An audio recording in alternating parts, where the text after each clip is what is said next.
பொதுக்குழு ரத்து செய்யப்படுவதாக சில விஷமிகள் வதந்தி பரப்புவதாக செய்தி வந்திருக்கிறது.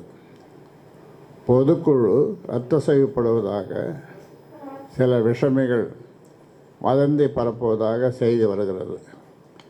இந்த வதந்தியை யாரும் நம்ப வேண்டாம்.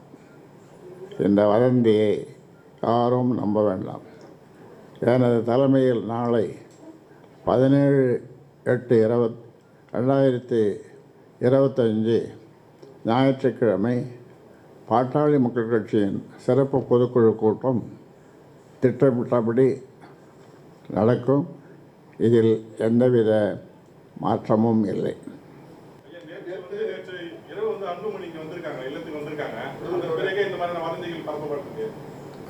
இருக்கலாம். நேற்று அவங்க அம்மாவுக்கு பிறந்த நாள், என்னுடைய துணையாருக்கு பிறந்த நாள், 77வது ஆண்டு பிறந்த நாள். அதற்காக அவங்க குடும்பத்தோடு வந்தாங்க. வாழ்த்து சொல்லிட்டு போயிட்டாங்க. அவ்வளோதான்.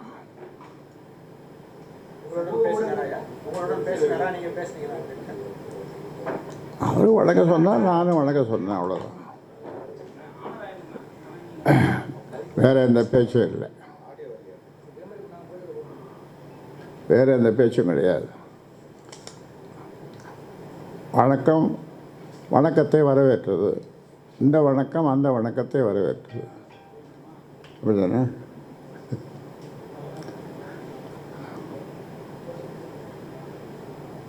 அது தவிர வேறு எதையும் நாங்கள் பேசவில்லை. ஆனால் இப்படி சில விஷமிகள் இப்படிப்பட்ட ஒரு பொய்யான தகவலை பரப்பியிருக்கிறார்கள். அதனால்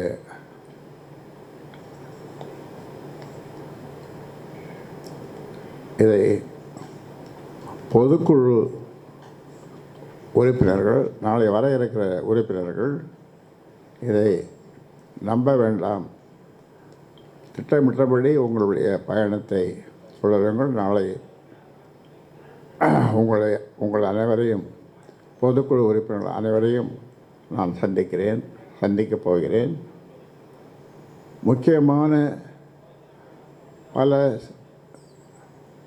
தீர்மானங்களை நிறைவேற்ற இருக்கின்றோம். அதனால் நீங்கள் தவறாமல் வர வேண்டும் என்று இந்த நேரத்தில் கேட்டுக்கொள்கின்றேன்.